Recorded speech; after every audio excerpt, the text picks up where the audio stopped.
there was a very tough sergeant, and he was hit, and he was hit badly, and he was in great pain, and he was wailing and crying for his mummy, and this absolutely shook me, to hear this man who I'd always rather regarded as a tough, hard case, wailing and moaning for his mummy. 20 years after the First World War, a new generation faced the stress and terror of modern battle. Once again, combat would take men's minds to extreme limits.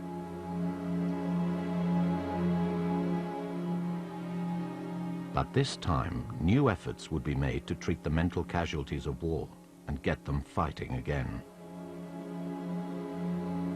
Army psychiatrists believed complete recovery was now possible.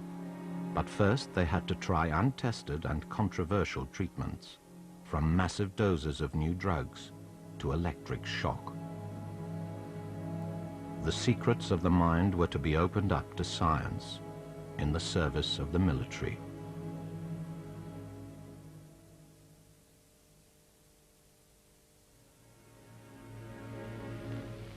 Das ist die Straße nach Dünkirchen. In panischem Schrecken ließ die Engländer alles stehen und liegen und eilten in wilder Flucht zur Kanalküste. 200,000 British soldiers had their first experience of battle in early 1940. Driven back by the Germans across northern France, they were cut off at Dunkirk. Trapped on the beach, troops waited desperately for a place on the evacuating boats. Many were raw recruits, driven to the point of breakdown by fear and panic. We was terrified. There was nowhere to hide. You thought you could get into the dunes, but the bombs were dropping everywhere. And some of them just laid down on the sand. They kept saying, we should never see England, we should never see England again. I used to say, oh, come on, let's try once more to get to the boats. But I knew it was hopeless trying to get to the boats because we could see the bodies in the sea, and I think that's what made them crack up as well, seeing the bodies. Everywhere around you, there were bodies.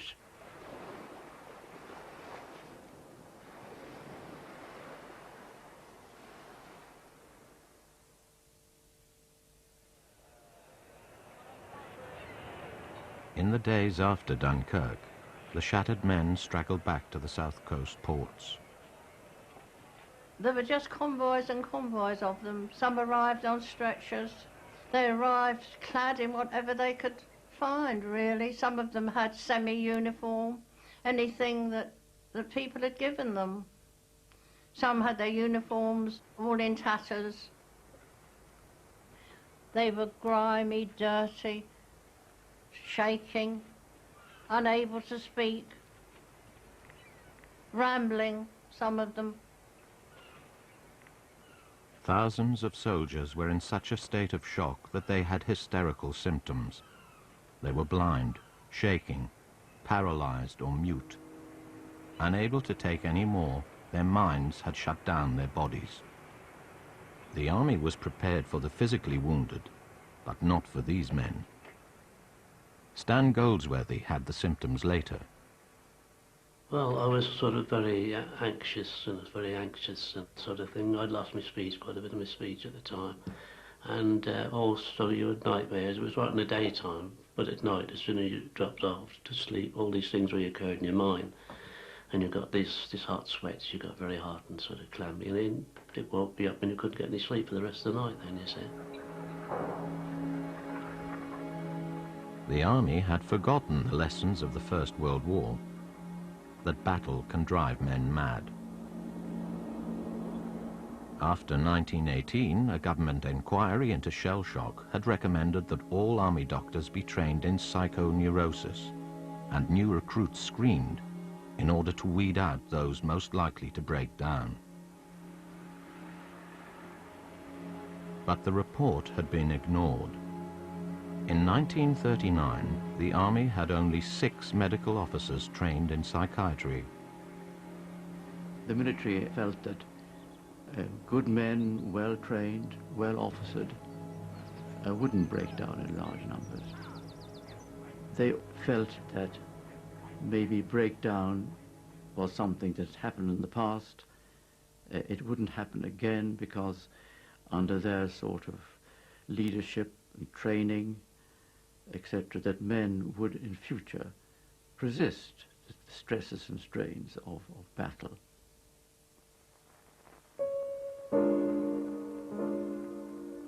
Totally unprepared for the flood of traumatized men, the Army had to commandeer civilian mental hospitals. As a result, Dunkirk soldiers found themselves on a new front line, caught between competing ideas of how they should be treated. The psychiatric establishment believed psychoanalysis was the answer, the so-called talking cure, but it wasn't practical to psychoanalyze thousands of distraught soldiers. Younger psychiatrists wanted to try faster, more direct methods, using physical treatments. The most radical of these doctors at Sutton Hospital in Surrey was William Sargent. He dismissed psychoanalysis as useless talk when action was needed. He wanted to try drugs.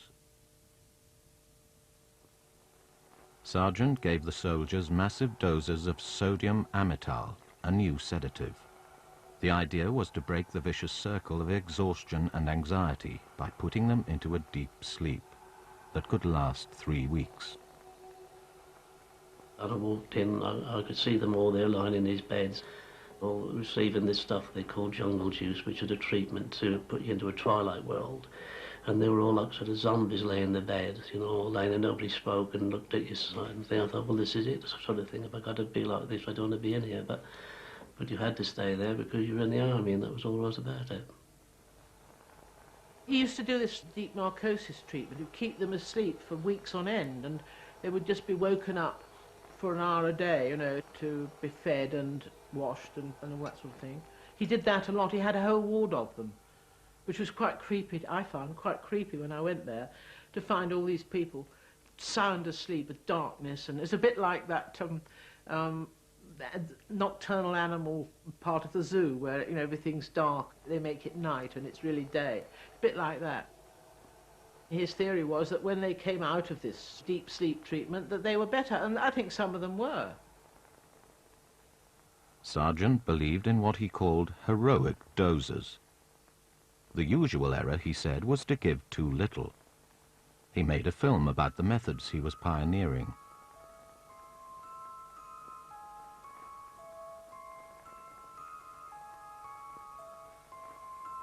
Sargent's hospital footage is a unique record of wartime medicine.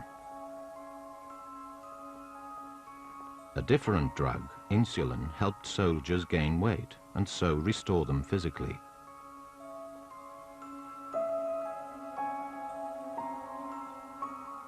But the treatment had dangers. Insulin induced a coma by lowering the blood sugar level. If it dropped too far, the consequence was irreversible brain damage and even death.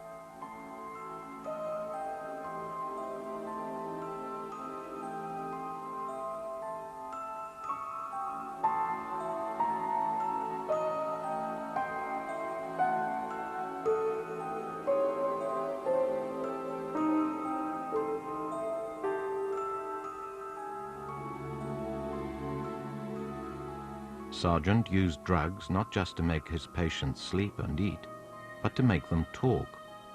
With drugs, they were made to recall the experiences that had triggered their breakdown. The idea was that once the terrible event had been uncovered, the men would get better. The treatment was for the most severe shock cases, where men had lost their memory or power of speech.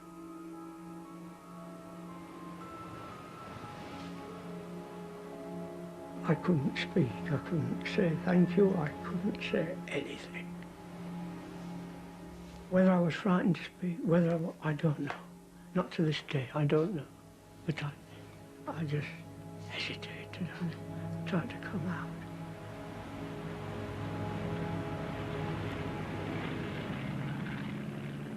John Handstock became a casualty while serving in the Navy. The traumatic experiences that led to his breakdown came in the Mediterranean. Month after month, his ship was attacked by German and Italian planes.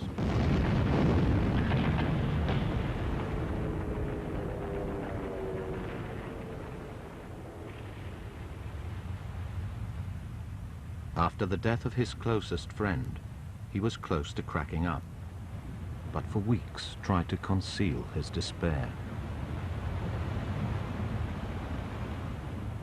Things seemed to be coming to a head. I was feeling this can't go on, you know, it just can't go on, this. I thought no one else knew. But the captain had noticed that there was something wrong. John Handstock was ordered to report to the ship's doctor. He came to me and he looked in my eyes. Now then, lad, I couldn't bear it at all. A kind word, I'd not had a kind word. Nobody does any forces. They don't know such thing as kind words. And the floodgates opened. And I cried as my mother would have seen me cry as a child.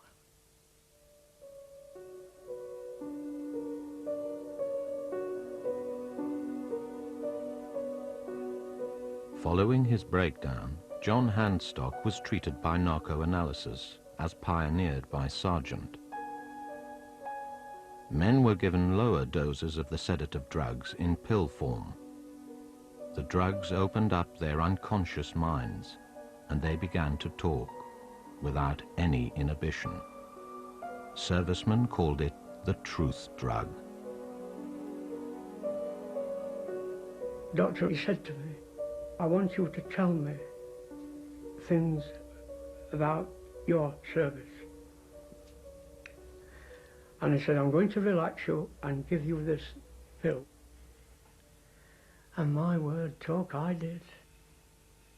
You've no control over the power of this drug you're taking. And you just talk. You just talk because you're asked to talk, and you talk. There's no sort of dodging it. When I came out of this, oh, it was wonderful. I was cleansed, it was clean, it was clear. I hadn't a bad, it was marvellous. I had absolutely no anxiety.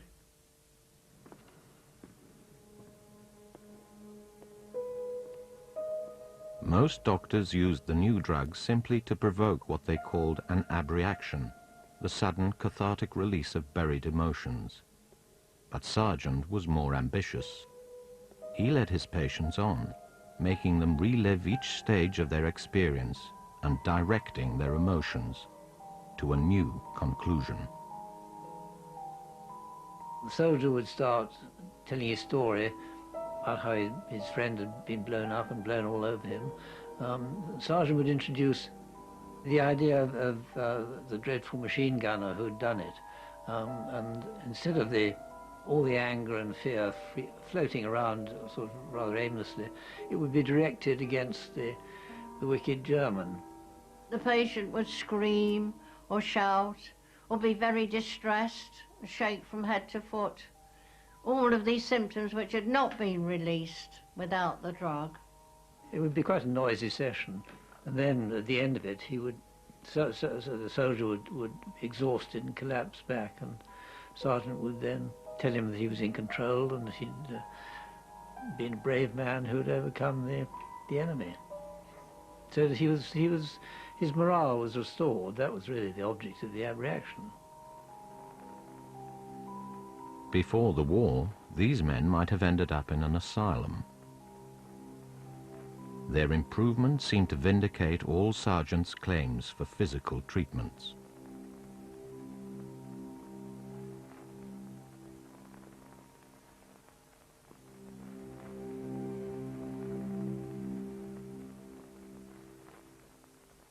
You can regard those patients as guinea pigs.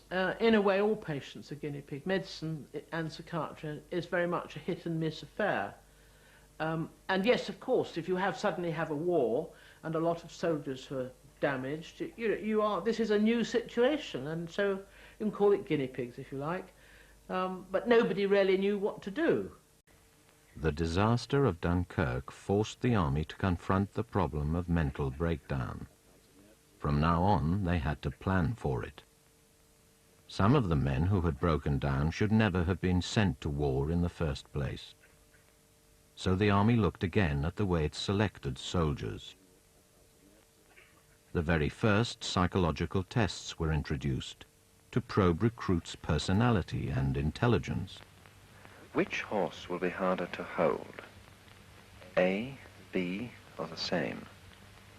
Which weighs more? A, B, or equal?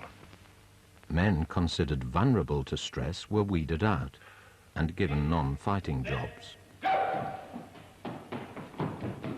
200 psychiatrists were recruited and given the rank of major.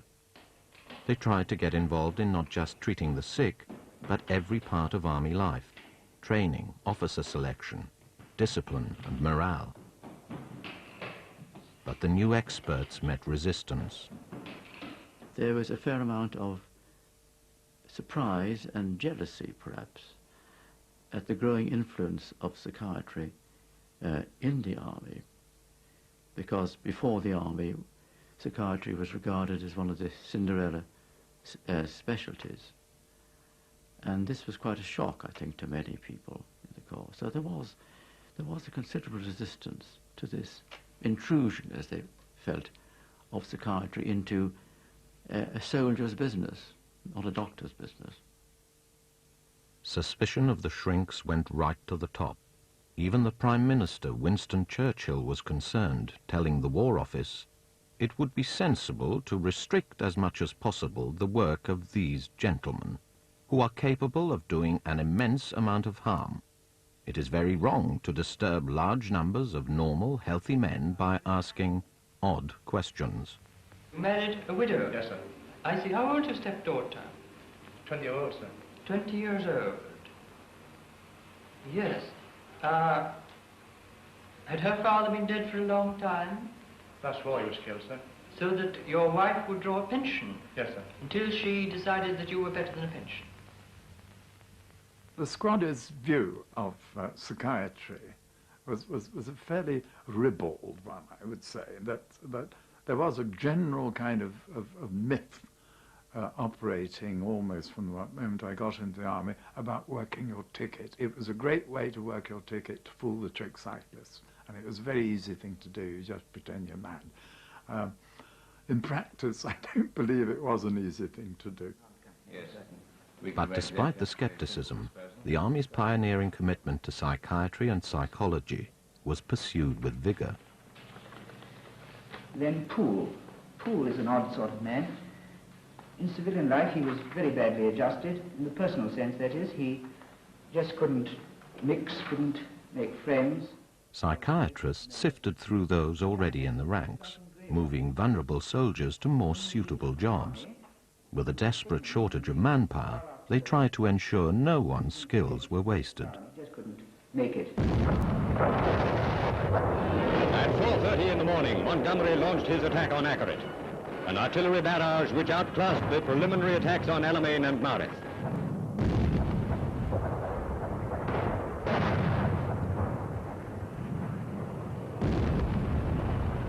At the battlefronts, Army commanders felt they had more immediate things to worry about. In North Africa, the 8th Army had begun to drive Rommel's men back across the desert.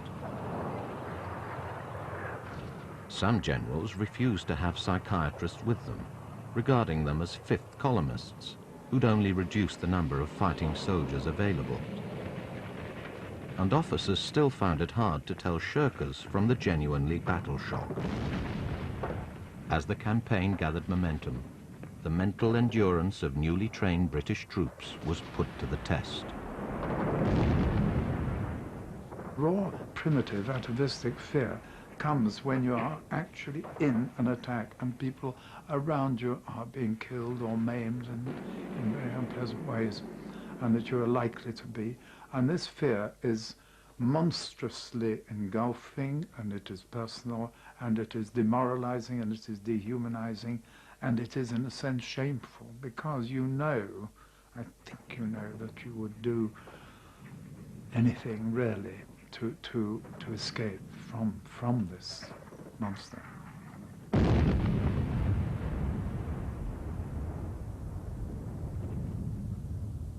Vernon Scannell was 18 when he was called up. After 5 months of artillery and tank attacks, he was reaching his limits.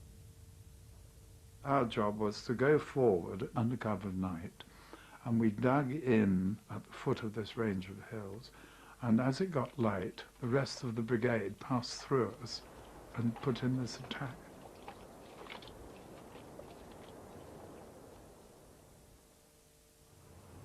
We went up the hill shortly after they put in the attack, and they were simply mowed down because it was daylight. It was partly because these men, we'd actually seen them, they'd passed through our positions as they were going up, and we'd sort of exchanging badinage, and up they'd gone, and there they all were. And then I saw that a lot of our people, my own unit, my own friends, my own common, were going around looting these bodies. And why it should be worse to loot your own dead than the enemy, which I'd seen umpteen times taking watches and things off dead Germans and Tanners. Why it should be worse taking off their own men, but it was somehow. And I don't know. I sort of thought, I can't take any more of this. And I turned around and walked away. I was simply sick of them, of me, of it, of everything. I was simply sick of the whole thing. Sick of what people are, what humans can do. I hadn't planned it. In a sense, it seemed outside my control.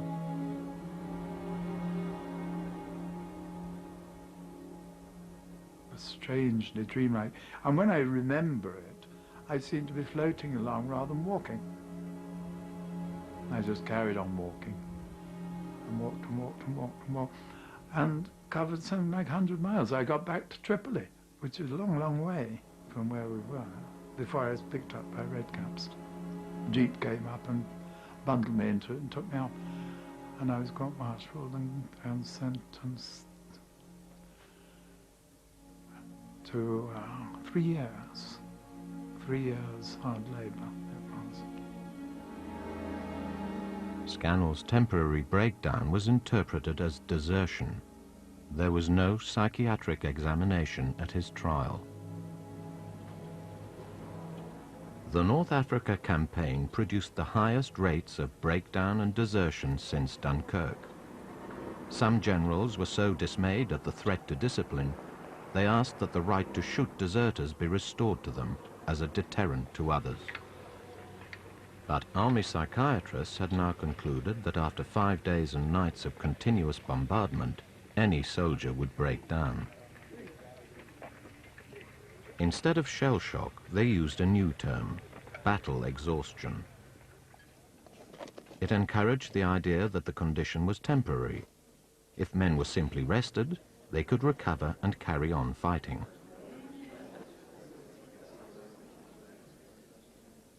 And army officers were taught to recognize the signs of stress.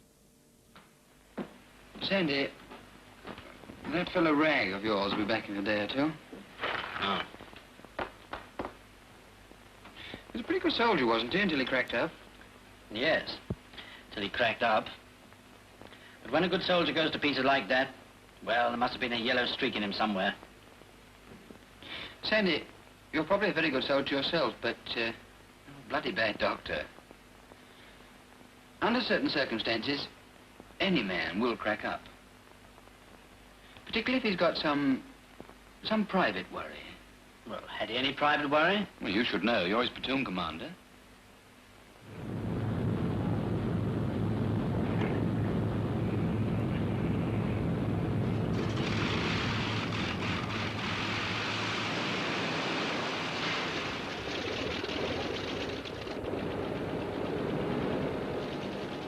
The war in the air produced its own unique stresses.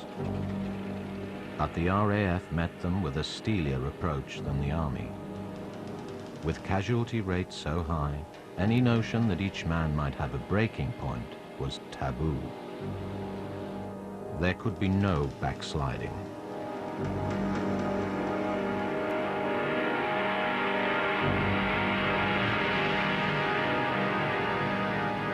Nobody had quite realised what a deadly business being aircrew was, what the expectation of life was, or death. David Stafford Clark was a medical officer with Bomber Command. It was part of his job to look out for signs of stress in the crews.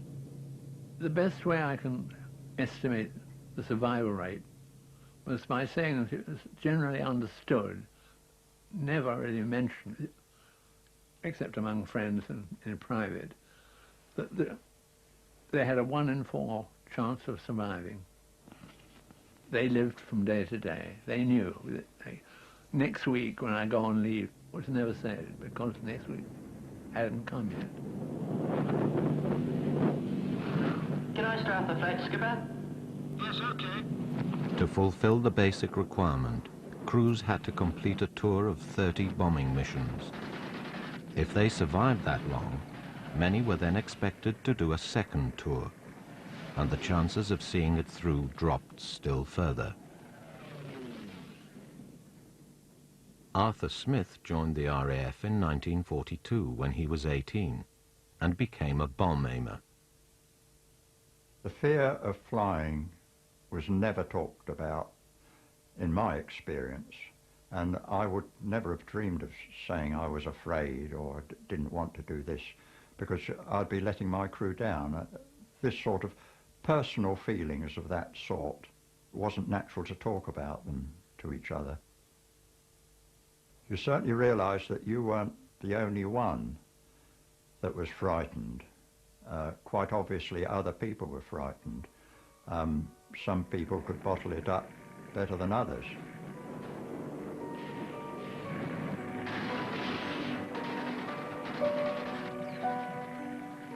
For some men, the near certainty of death became unbearable. But if they showed any signs of wavering, they were classified as LMF, lacking in moral fibre. An RAF order set out what would happen to them. If the Air Force decide that an individual must be categorized as lacking in moral fibre, there will be no question of his being given an opportunity to rehabilitate himself. His services will be dispensed with. It was an administrative label. Instead of saying you haven't got the guts, you're yellow or anything, it was LMF. Stigmatized them as cowards. They might have done 10 trips. Nobody who'd done 10 trips could have been a coward. I mean, a coward wouldn't have done more than one. Arthur Smith had flown 20 missions, but the tension was beginning to take its toll. It was a night trip, very sticky target. The opposition from fighters and flak was expected to be very tough. It was then that I said to myself, I don't think I can go on this. I said it to myself, not to anybody else. I thought I must stop now. I still didn't have the courage to say to anybody, my crew member or to anybody, I can't go on this trip, I don't want to fly anymore. So I just went on, we went in the aircraft.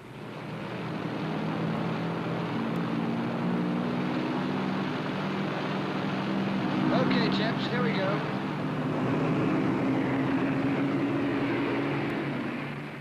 When your morale goes, everything about your nervous system changes. You become, as it were, as though you were dying inside.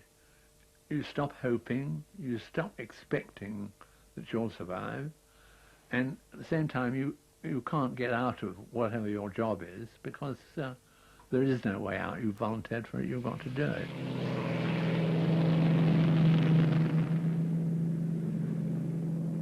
I worked myself up into such a frenzy, apparently, that when we got up in the air, I just found I couldn't do anything. I couldn't talk. I thought it, in my own thought, I thought, this is it. I can't do it. This is me telling myself I can't fly anymore. Hello, rear gunner. Can you hear me? I'm okay, Skipper. Hello, front gunner. Can you hear me? Can you hear me? Our navigator, Mac, he realised something was very wrong because I wasn't doing anything and I wouldn't speak to him, and I was shaking a bit, I believe. So he said to the skipper on the intercom, there's something wrong with Smithy, Wag. I don't know what, he can't do anything, he's ill some way.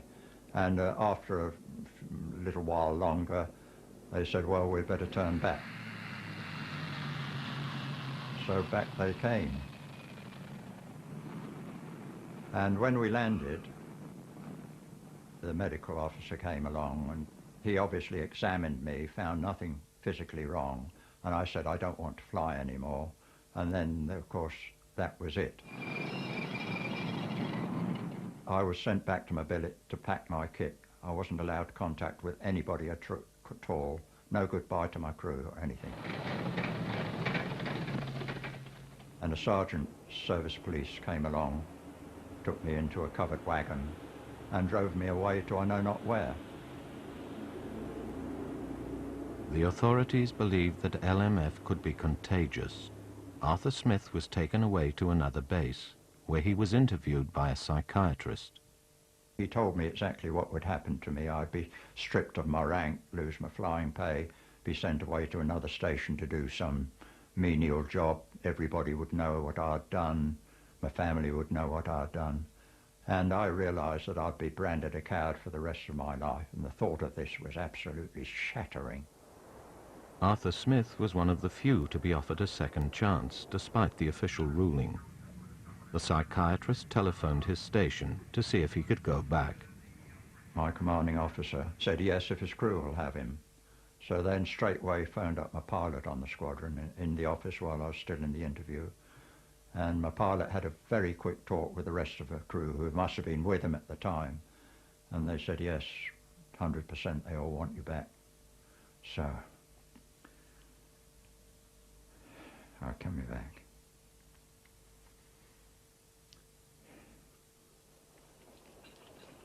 Between 1943 and 1944, over 3,000 airmen were stripped of their rank and branded LMF. Arthur Smith went on to complete his 30 missions. In 1945, he was commended for bravery after saving one of his crew from a burning plane.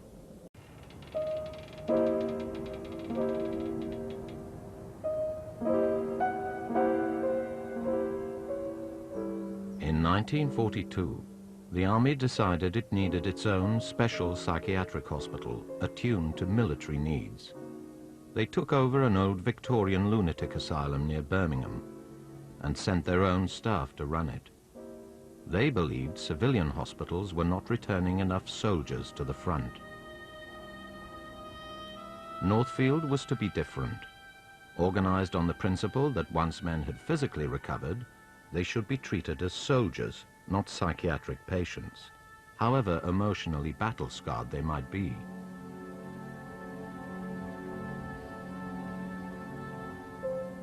It was a regime not of drugs, but of therapeutic confrontation. One psychiatrist who developed this new approach was Lieutenant Colonel Tom Main. His theory was that the Army allowed no place for grief.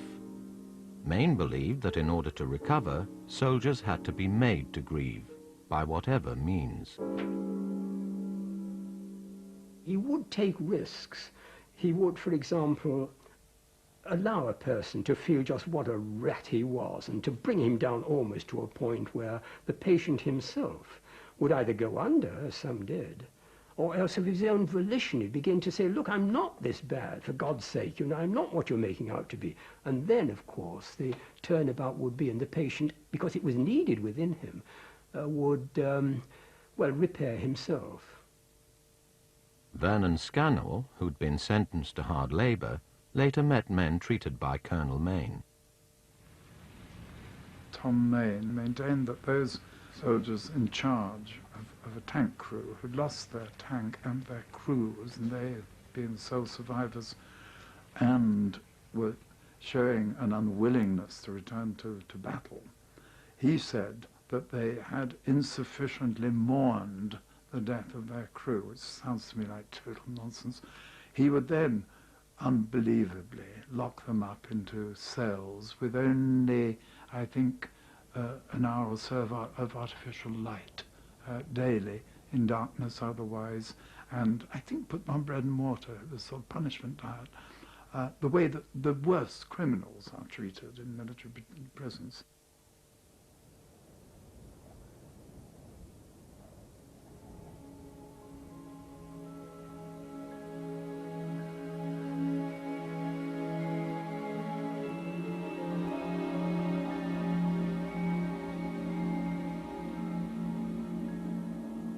But there were less threatening forms of treatment at Northfield. Art therapy was pioneered by Sergeant Lawrence Bradbury. He encouraged soldiers to confront their hidden feelings of shame, guilt, or despair. The aim was emotional release, with paint, not drugs. It was in miniature a therapeutic unit, and the paintings that were produced there, some of them really very interesting and brilliant, but the help, if it were a success, it probably was on occasions, it was the doing of these things, bringing up into the conscious what otherwise would be haunting and festering behind. So instead of diverting their attention, as occupational therapy aimed to do, they were allowed there to face up, even though the grieving could sometimes be heartrending.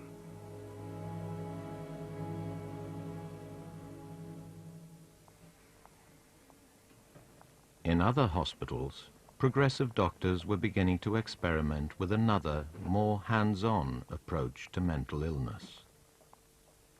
There was a little a cleaner in the ward, and she used to take a great deal of pleasure in saying, "Treatment day today." Oh dear. And the beds were all moved up till we were touching each other with the head to the centre. So my head, I was back like this, to the centre of the ward. And then you heard the people coming along, the doctor, the sister, and another nurse, a staff nurse. They came one by one, and you hear this activity, something on a trolley. Electroconvulsive therapy, ECT, had first been used in Italy. Many hospitals in Britain had forbidden experiments with it, but the war opened the way. 2 pads were put on the patient's forehead and a controlled shock given to induce an epileptic fit. No one really knew how it worked, but it seemed to relieve chronic depression. I stood at the head of the patient and put the gag in place to stop them from biting their tongue or ingesting their teeth. If their teeth met the 2 sets, they might break. And then I immersed the electrodes in saline solution. I plugged in the apparatus and handed them to the doctor. And then they come to you. Now then, Mr. Hanstock, we're going to just lay back gently like that. We'll just put these on your head. You feel the damp of the thing on like that. You had no idea what was going to happen. Nobody told you anything at all. And then these figures all came out of the darkness of this room towards you. And that was it. You remembered no more at all. In those days, that was given straight. They didn't have any muscle relaxants like they do now. So it was really quite dangerous and quite dramatic. They would give them a shock and they'd leap up in the air and arch their backs and have a full epileptic fit and sometimes fracture their spines and things. So it was very dramatic. You could hear the bones cracking. They just went off like pistol shots. No, you won't be sleeping in your bed tonight. And then you say to the nurse, when am I going to have the treatment? Here, love, she says, you've had it. This is the strange thing about it. And many, many people I've asked about this have said exactly the same thing. When am I going to have the treatment? And to be quite honest, it did the trick. But it was a most difficult thing to go through with. I think, as I say, the thing I should never forget is these figures coming towards you, ready to grab you. They did it far too much and chose a lot of patients that weren't suitable. But when you have a patient that has a particular sort of deep depression or something, and to see them come out of it so quickly instead of lying there for 6 months or something, it is a very remarkable treatment. But it's hazardous, and a lot of people are not very good at choosing the patients. The war was providing an unprecedented testing ground. Psychiatrists were able to try out an armory of experimental treatments on patients who had no say in the matter. In drastic times, drastic measures flourished.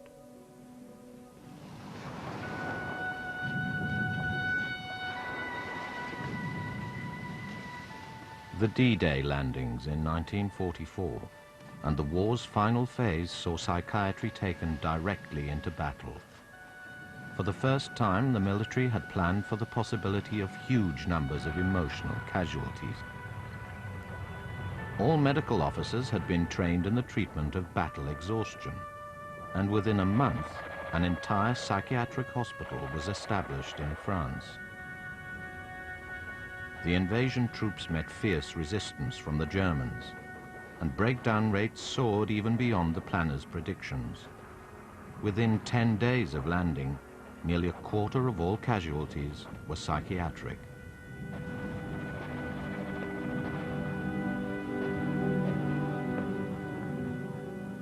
Psychiatrists now knew they had to treat soldiers quickly before their symptoms set in. So exhaustion centers were established just behind the front. The centers had been pioneered by army psychiatrists during the fighting in Italy. On arrival, the men were washed, fed, then heavily sedated. These images have never been shown before and are still considered so sensitive that the men's identities have had to be concealed. With the help of drugs, they could rest, and their symptoms of trauma might disappear. Dr. Desmond Murphy ran an exhaustion center. He told the men there was no need to be ashamed of their condition. Many of the soldiers wanted to talk because they were worried about why they broke down, how they broke down. Some of them were a little shameful of having broken down. Others were guilty about other companions or buddies who had been wounded. Guilt is a very common thing in people who survive battles or casualties. And when there is a particularly tragic happening, the guilt can become so intense that it forms part of the breakdown.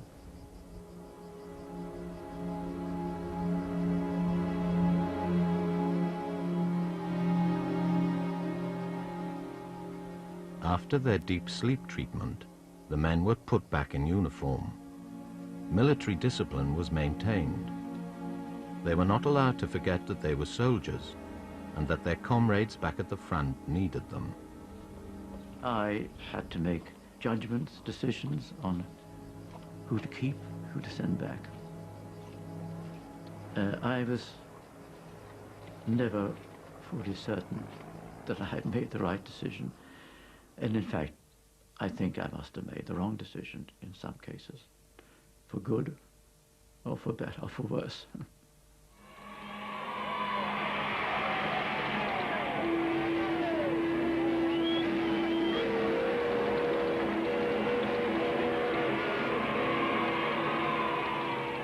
In 1945, the war ended. 5 years of fighting had brought about a complete change of attitude to mental illness. The army had realized that shock and breakdown were inevitable. It now accepted that, given enough stress, every man had his breaking point.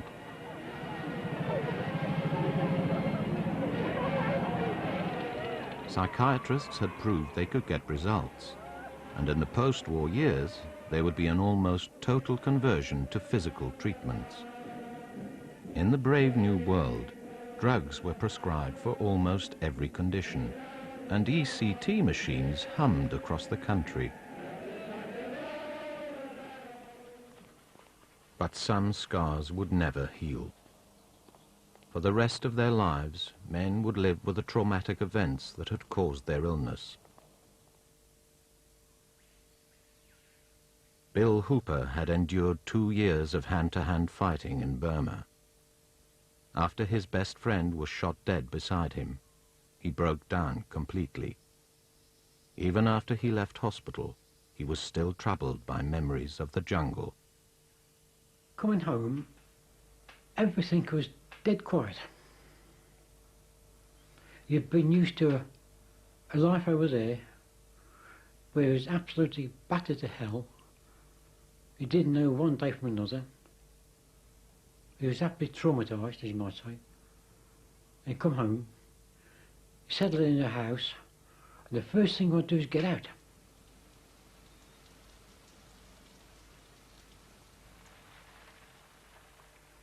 It was nothing for Bill, especially if it was raining, to be in the middle of his meal. He wouldn't say anything. He'd just put his knife and fork down, get up, go in the garden, stand in the pouring rain, come back in, sit down and finish his dinner. And that happened quite often. When I came home, the first thing I said to my wife went through the front door, which should verify, was, "Have you got a carving knife?" And she said, "Yes." I said, "Would you please hide it?" The sole fact is, out there in Burma, we use knives. We use bayonets. So, you've got a knife. You're going to use it. If it's hidden, you can't, can you? I said, "Yes, I'll hide the carving knife." Well, actually, my carving knife was one of my father's butcher's knives. So I went and saw the old lady next door, who was super, and I told her. She said, "I'll tell you what," she said, "you knock 3 times on your kitchen wall and I'll come out in the garden and give you your knife." I said, "Right, and when I want to hand it back, I'll knock 3 times on the wall and you can have it back again." And that went on the whole time we lived in that house, and that must have been 3 or 4 years. And I think the tragedy of it for myself and many other people was that no one warned us what was coming home.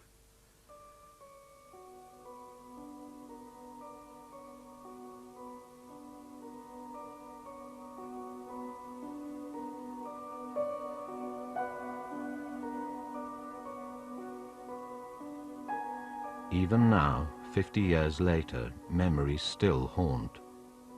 Thousands of veterans are still being treated for emotional wounds sustained during their war. And some traumas have lain dormant. Men who survived the war apparently unscathed are breaking down now, in their old age.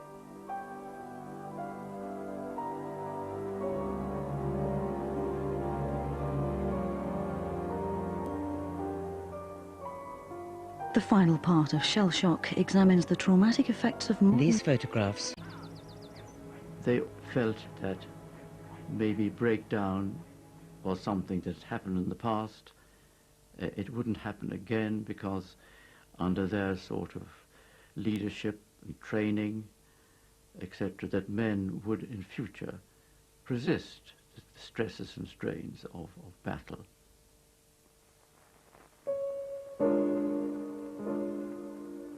Totally unprepared for the flood of traumatized men, the army had to commandeer civilian mental hospitals. As a result, Dunkirk soldiers found themselves on a new front line, caught between competing ideas of how they should be treated. The psychiatric establishment believed psychoanalysis was the answer, the so-called talking cure, but it wasn't practical to psychoanalyze thousands of distraught soldiers. Younger psychiatrists wanted to try faster, more direct methods, using physical treatments. The most radical of these doctors at Sutton Hospital in Surrey was William Sargent. He dismissed psychoanalysis as useless talk when action was needed. He wanted to try drugs. Drugs to electric shock. The secrets of the mind were to be opened up to science in the service of the military.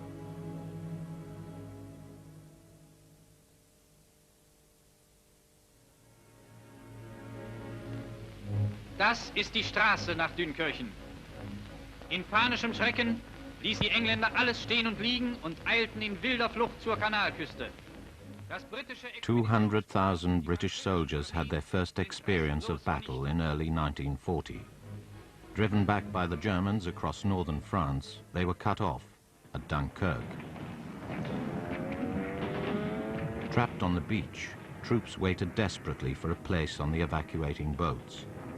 Many were raw recruits, driven to the point of breakdown by fear and panic. We was terrified. There was nowhere to hide. You thought you could get into the dunes, but the bombs were dropping everywhere. And some of them just laid down on the sand.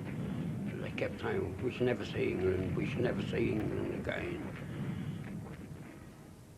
I used to say, oh, come on, let's try once more to get to the boats. But I knew it was hopeless trying to get to the boats because we could see the bodies in the sea, and I think that's what made them crack up as well, seeing the bodies. Everywhere around you there were bodies.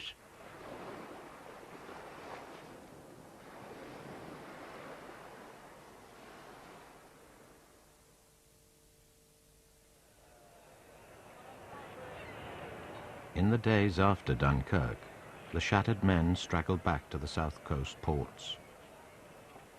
There were just convoys and convoys of them. Some arrived on stretchers. They arrived clad in whatever they could find, really. Some of them had semi-uniform, anything that the people had given them. Some had their uniforms all in tatters. They were grimy, dirty, shaking, unable to speak, rambling, some of them. Thousands of soldiers were in such a state of shock that they had hysterical symptoms. They were blind, shaking, paralyzed or mute, unable to...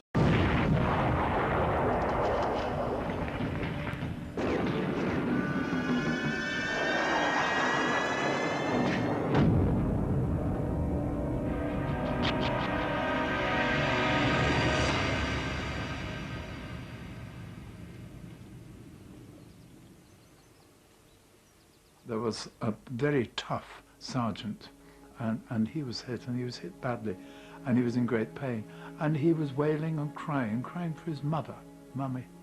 And this absolutely shook me, to hear this man who I'd always rather regarded as a tough, hard case, wailing and moaning for his mummy.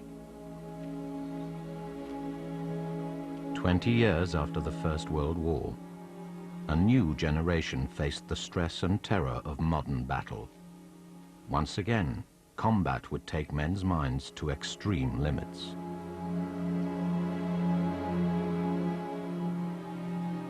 But this time, new efforts would be made to treat the mental casualties of war and get them fighting again. Army psychiatrists believed complete recovery was now possible. But first they had to try untested and controversial treatments. From massive doses of new drugs to take any more, their minds had shut down their bodies. The army was prepared for the physically wounded, but not for these men. Stan Goldsworthy had the symptoms later. Well, I was sort of very anxious and sort of thing. I'd lost my speech, quite a bit of my speech at the time. And all sort of your nightmares. It was right in the daytime, but at night, as soon as you dropped off to sleep, all these things reoccurred in your mind. And you got this hot sweats, you got very hot and sort of clammy. And then it woke me up and you couldn't get any sleep for the rest of the night then, you see. The army had forgotten the lessons of the First World War, that battle can drive men mad. After 1918, a government inquiry into shell shock had recommended that all army doctors be trained in psychoneurosis and new recruits screened in order to weed out those most likely to break down. But the report had been ignored. In 1939, the Army had only 6 medical officers trained in psychiatry. The military felt that good men, well trained, well officered, wouldn't break down in large numbers.